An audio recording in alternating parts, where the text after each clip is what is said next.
በስመ አብ ወወልድ ወመንፈስ ቅዱስ አሃዱ አምላክ አሜን። ኦጎይታ ንመስግነካን ንኽብረካን አሎና ኦጎይታ አሚንና ንግዛእካ አሎና ንቅድስምካውን ንግዞ አሎና ናይ ኩሉ ብርኪ ሰግደልካ ናይ ኩሉ ልሳን ዝግዛእልካ ጎይታ ሰግደልካ አሎና ናይ አማልኽቲ አምላኽ ንስኻ ኢኻ ናይ ጎይታት ጎይታ ናይ ነገስታት ንጉስ ንስኻ ኢኻ ናይ ኩሉ ስጋን ናይ ኩሉ ነፍስን አምላኽ ንስኻ ኢኻ አሜን። ስለ ቃላቱ ስም እግዚአብሔር አምላክና በአናብ ድኹማት ባሮቱ ይኽበር ይመስገን። እግዚአብሔር አምላክ በደልናን ኃጢአትናን ከይተመልከተ በድጋሚ ዕድል በመሃብ በቃላቱ ክንጻናናዕ በቃላቱ ክንፍወስ በቃላቱ ክንሃድእ ስለዝፈተወን ስለዝፈቀደን ክብርን ምስጋናን አምልኾን ውዳሴን ስግደትን ንዕኡ ንበይኒ ይግባእ። ንሱ አክጸዋዓሉ ካብኡ ዘይትፍለ ቅድስተ ቅዱሳን ጽተ ንጹሃን አቁራሪተ መዓት ናይ ሓዲስ ኪዳን ኩርቤል ዝኾነት አዲና ቅድስት ድንግል ማርያም ነቲ አማናዊ ዝኾነ መግቢ ህይወት ነቲ አማናዊ ዝኾነ መስተ ህይወት ስለ ዝሃበትናን ዝወለደትልናን ወዳ ጎይታናን መድኃኒናን ኢየሱስ ክርስቶስ ብዘኽበራን ብዘፍቀራን መጠን ክብሪ ምስጋናን ንዓይኹና ኩሎም መላእክት ነቢያት ሐዋርያት ጻድቃን ሰማዕታት እግዚአብሔር አምላክ ብዝሃቦም ክብርን ማዕርግን ይኽበሩን ይመስገኑን። ዝኸበርኩም ህዝበ ክርስቲያን ከመይ ኣለኹም ከመይ ቀኒኹም? እግዚአብሔር አምላክ ፈቃዱ ኮይኑ በቲ ጽሩይ ዝኾነ ቃላቱ ክንመሃር ስለ ዝፈቐደ ሕጂ እውን ብድጋሚ ክብርን ምስጋናን አምልኾን ውዳሴን ስግደትን ንዕኡ ንበይኒ ይግባእ። ናይ ሎሚ መዛረቢ አርእስትና ስለ ስቕታ ክንመሃር ኢና። ቅዱሳን ንምንታዮም ስቕታ ዝመርጹ? ቅዱሳን ንምንታዮም አርምሞ ዝመርጹ? ቅዱሳን ንምንታዮም ጽማውየ ዝመርጹ? ዝብል ኃይለ ቃል ብዕምቆት ክንርኢ ኢና። እግዚአብሔር አምላክ መንፈስ ቅዱስ ትምህርትና ይግለጸልና። አብዛ ጫውጫው ዝበዝሓ ዓለም ኣብ ኩሉ ቦታ ድምፂ ኣሎ። ቴሌፎናት ይድውላ፣ መወዳእታ ዘይብሉ ዘረባ ኣብ ማሕበራዊ መራኸቢታት ይስማዕ፣ ክትዕ ምዝንጋዕ ብዘይ ዕረፍቲ ጣውያት ጓይላ እምባጋሮ ብዙሕ ነገር ኣብዚ ዓለምና እዚኣ ይከናወን። ብዙሓት ሰባት ድማ ሙሉእ መዓልቲ ብብዙሕ ድምፂ ተኸቢቦም ይነብሩ። ገና ኣብ ውሽጦም ግን ብዙሕ ባድመት ይስምዖም። ንምንታይ እንተኢልና ነፍሲ ኣብ ቀጻሊ ጫውጫውታ ክትነብር ኣይኮነላን እዩ። ንኣምላኽ ብንጹር ክትሰምዖ ስለ ዘይትኽእል ጫውጫውታ ትጸልእ፣ ባድነት ይስምዓ። ስለዚኦም ድማ ቅዱሳን ካብ ዓለም ሪሕቆም ካብ ጫውጫውታ ሪሕቆም ካብ ክትዕን ዘረባን ሪሕቆም ኣብ በረኻታት ብጽምዋ ብስቕታን ብህዳእትን ህይወቶም ዘሕልፍዎ። ስቕታ ንዓኣቶም ድኽመት ኣይኮነን። ስቕታ ንዕኦም ጽምዋ ይነበረን። ስቕታ ናብ ኣምላኽ ዘብጽሕ ኣፍ ደገይ ወገናተይ። ቅዱስ አርሳኒዮስ ሓደ እዋን ከምዚ ኢሉ ጸለየ። ጎይታይ ከመይ ገይረ ከም ዝድሕን መሃረኒ ዝብል ሕቶ ናብ ኣምላኽ ሓተተ። ብዓብዪ ድምፂ ድማ ከምዚ ክብል ተመለሰሉ። ህደም ስቕበል ኩሉ ግዜ ድማ ጸሊ ዝብል ኃይለ ቃል እወ ካብ ዓለም ካሃድም ካብ ጫውጫውታ ካሃድም ካብ ክትዕ ካሃድም ከም ዘለዎ ብኣምላኽ ተነገሮ። ስለዚ ድማ ካብቲ ዝዓበየ ትምህርቲ ኣብ ቦታት በረኻ ኮይኑ ይነብር ኣሎ ስቕታ ኣርምሞ። ነዞም ኣብ ዓለም እንነብር ሰባት እውን ኣርምሞን ስቕታንን ኣዝዩ ኣገዳሲ እዩ። ሓደ ግዜ ተዛሪብና ዘይንሓልፎም ወቕትታት ኣለዎ። ሓደ ግዜ ብምዝራብና ብዙሕ ነገራት ንዕኒ ኢና። ሓደ ግዜ ብምዝራብና ብዙሕ ዝምድዳታት ንፍርስ ኢና ሓደ ግዜ ብምዝራብና ብዙሕ ዕርክነት ብዙሕ ሕውነት ንኸስር ኢና ስለዚ ወገናተይ ስቕታ ከድልየና እዩ ኣርምሞ ከድልየና እዩ ብዙሕ ሓጢኣት ዝከናውን ካብ ልሳን ብዝመፀ ዘረባ እዩ ወገናተይ ሕሜት ቁጥዐ ፀርፊ ትዕቢተኛ ዘረባ እዚኦም ኩሎም ናብ ሓጢኣት ዝመርሑ ካብ ልሳንና ዝወፁ ሓደገኛታት ሓጢኣት እዮም ስለዚ ነዞም ሓጢኣታት እዚኣቶም ክንቋፀሮም ንኽእል ብስቕታ ጥራይ እዩ ብኣርምሞ ጥራይ ወገናተይ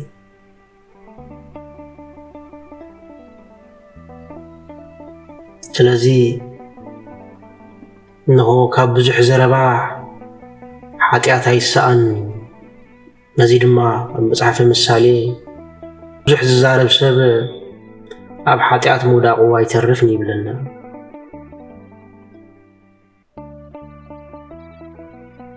ቅዱሳን ነዚ ብዕምቆት ተረዲኦም ካብ ሰባት ተገለሉ ፈቕዶ በዓትን ፈቕዶ ስንጭሮን ሩባን ፈቕዶ ጎቦታትን ንበይኖም ነበሩ ነገር ግን ስቕታ ማለት እንታይ ማለት እዩ ወገናተይ ኣርምሞ ማለት እንታይ ማለት እዩ ኣብ ቅድሚ ሰባት ዘይምዝራብ ብውሽጥኻ ግን ምሕሳብ ኣይኮነን ስቕታ ማለት ብውሽጥኻ እውን ሰባት ንኸይትውግዝ ብውሽጥኻ እውን ንሰባት ከይትነቅፍ ብውሽጥኻ እውን ንሰባት ከይትፈርድ ስቕ ምባል እዩ ስቕታ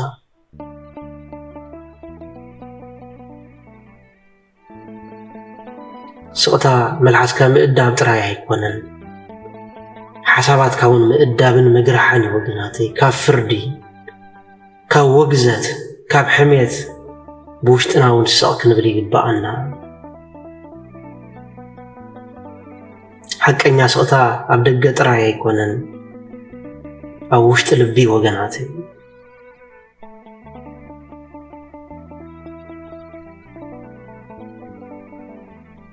ሰላማዊት ነፍሲ ክትፈርድ ኮነ ክትሓሚ ክትዕበ ኣይኮነላን ወገናተይ ስለዚ ሰላማዊ ልቢ ክንረክብ እንደሊ እንተኾይና ብስቕታ ንህይወትና ንቆፃፀሮ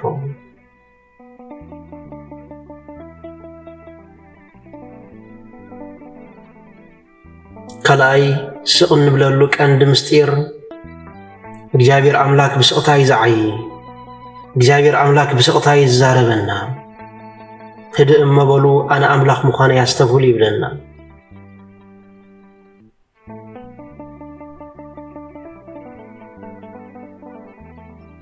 ህድእ እመበሉ ኣነ ኣምላኽ ምዃነ ያስተውሉ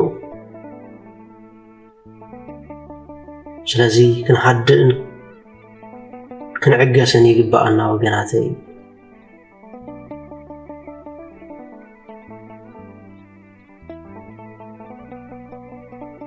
ምክንያቱ ሓደ ግዜ ነፍሲ ኣዝያ ትዘናጋዕ ስለ ዝኾነት ስቕታ ገዳስ እዩ ነቢይ እግዚአብሔር ኣምላክ ኤልያስ ኣብቲ ምቅጥቃጥ ምድሪ ይኹን ኣብ ሓዊ ንኣምላኽ ኣይረኸቦን ንኣምላኽ ኣብ ህዱእ ድምፂ ሰምዖ እዚ ድማ ሓያል ነገር ሓያል ምስጢር ይምህረና ኣምላኽ መብዛሕትኡ ግዜ ብህድኣት ይዛዓይ ብልስሉስ ድምፂ ዝዛረብ ወገናተይ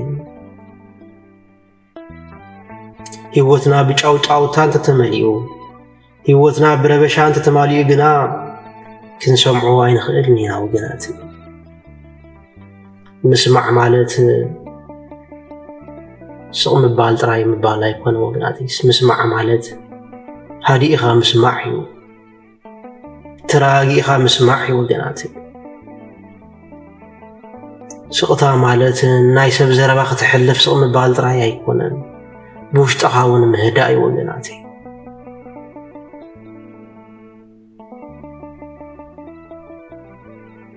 ቅዱሳን ናብ በረኻታት ናብ በዓትታትን ኣኽራንን ገዳማትን ዝኸዱ ሰባት ስለ ዝጸልኡ ዘይኮኑስ ንእግዚአብሔር ኣምላክ ብዝያዳ ብንጹር ክሰምዕዎ ስለ ዝደልዩ ወገናተይ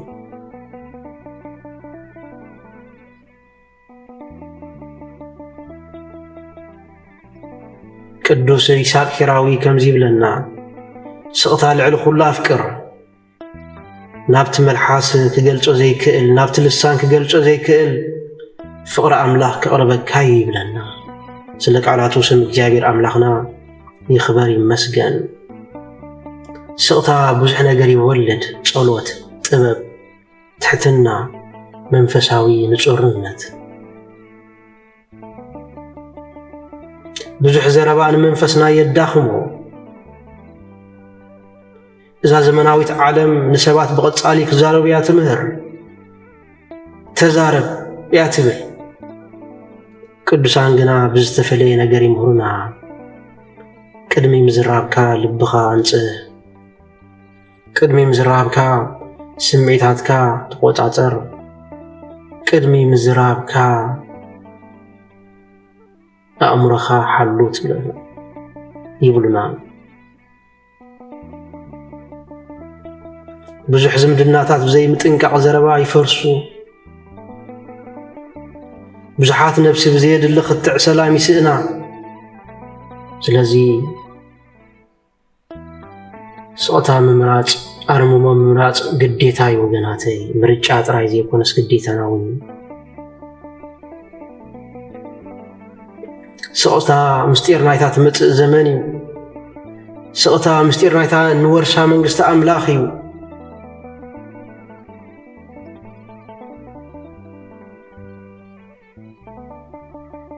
ሰብ ስቕ ክብል እንከሎ ሕርቃኑ ይንኪ፣ ጸሎቱ ይውስኽ፣ ኣእምሮኡ ይሃድእ።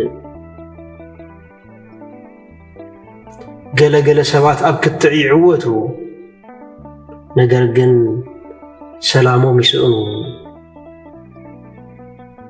ቅዱሳን ካብ ዓወት ንላዕሊ ሰላም ይመርጹ፣ ስቕታ ይመርጹ፣ ህድኣት ይመርጹ።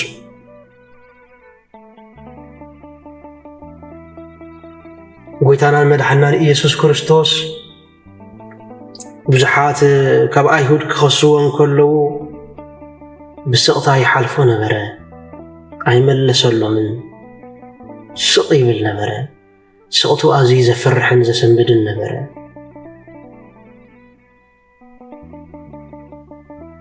ምኽንያቱ መለኮታዊ ሓይሊ ኩሉ ግዜ ኣይጭድርኒ ወገናተይ።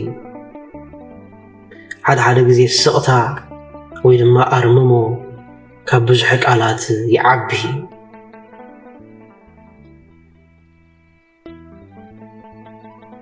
ፈታዊ ስቕታ ናብ ኣምላኽ ይቐርብ።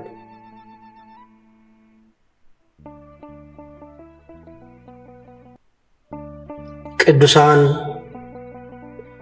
መንፈሳዊ ሓይሊ ክቕበሉ እንተደልዮም መብዛሕትኡ ግዜ ካብ ምዝራብ እዮም ዝቁጠቡ። መብዛሕትኦም ካብ ምንዋጽ እዮም ዝርሕቑ።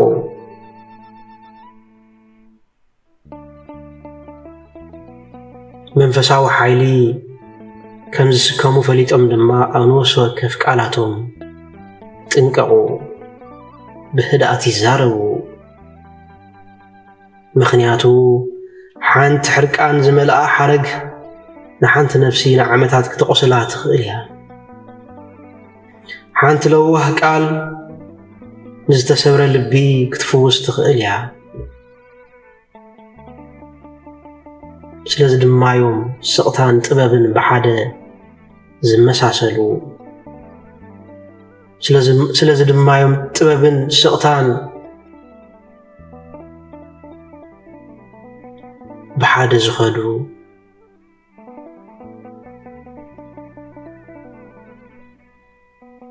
ኣብ መወዳእታ ኣብዚ ጫውጫው ዝበዝሖ ዓለም፣ ኣብዚ ምንዋጽ ዝበዝሖ ዓለም፣ ኣብዚ ስቕን ተበልካውን ንኸዛረቡኻ ህርድግ ዝብሉ ዓለም ብኸመይ ስቕታ ክንላመድ ንኽእል ዝብል ሕቶ ክመጽእ ባህርያዊ እዩ።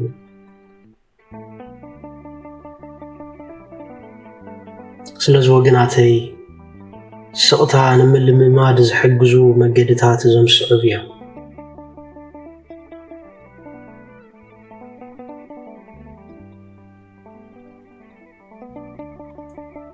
ሓደ ግዜ ዋላ ን10 ደቓይቕ ይኹን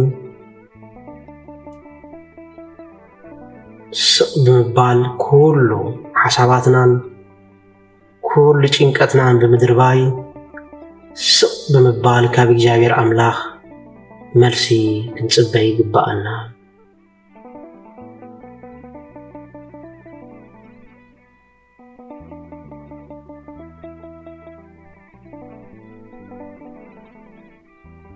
ከምኡውን ኣብ ዝሓረቕናሉ እዋን ውሕድ ቃላት ክንዛረብ ይግባአና።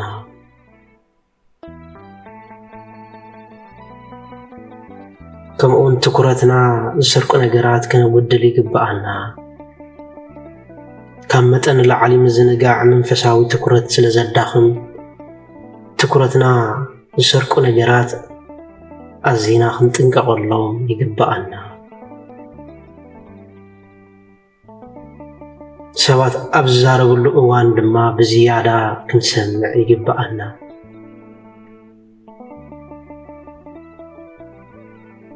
ከምኡውን ኩሉ ግዜ ብህድኣት ቅዱሳት መጽሓፍቲ ከነንብብ ይግባአና። እዞም ነገራት እዚኣቶም እንተጌርና ስቕታ ዘይንላማመደሉ ኣብነት የለን። ናብ ኣምላኽ ብስቕታ ምጽላይ ኮፍ ብምባል ምስ እግዚአብሔር ኣምላኽ ብልብና ምዕላል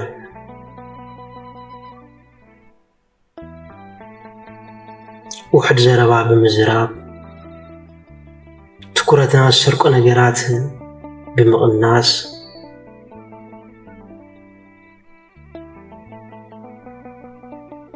ሰባት ክዛረቡ ከለዉ ብብዝሒ ብምስማዕ ወትሪ ግዜ ቅዱሳት መጽሓፍቲ ብምንባብ ንስቕታና ክንዕብዮ ንኽእል ኢና።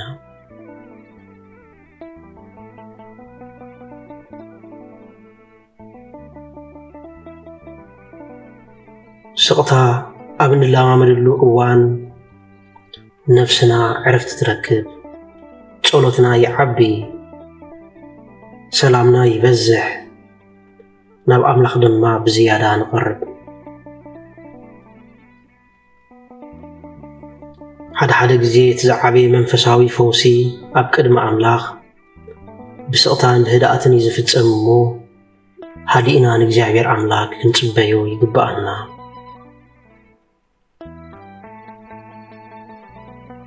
ህድእ እበሉ እሞ ኣነ ኣምላኽ ምዃነይ ኣስተብህሉ ዝብል ሃይለ ቃል ወትሪ ግዜ ክንዝክር ይግባአና። ንኣምላኽና ዝሰኣኖ ነገር የለን። ህድእ ብምባል እቲ ነምልኾ ኣምላኽ ኩሉ ዝኽእል ምዃኑ ብምፍላጥ ካብ ኩሉ ኃጢአትናን ካብ ኩሉ በደላትናን ካብ ኩሉ ሽግራትናን ካብ ኩሉ መከራናን ከም ዘንጽሐና ከም ዝሕልወና ከም ዝድግፈና ከም ዘድሕነና ብህድኣትን ብስቕታን ክንኣምን ይግባአና። ንዝነበረና ግዜ ባሪኹን ቀዲሱን ስለ ዝሃበና ክብርን ምስጋናን ኣምልኾን ውዳሴን ስግደትን ንዕኡ ንበይኒ ይግባእ። ወስብሃት ለእግዚአብሔር።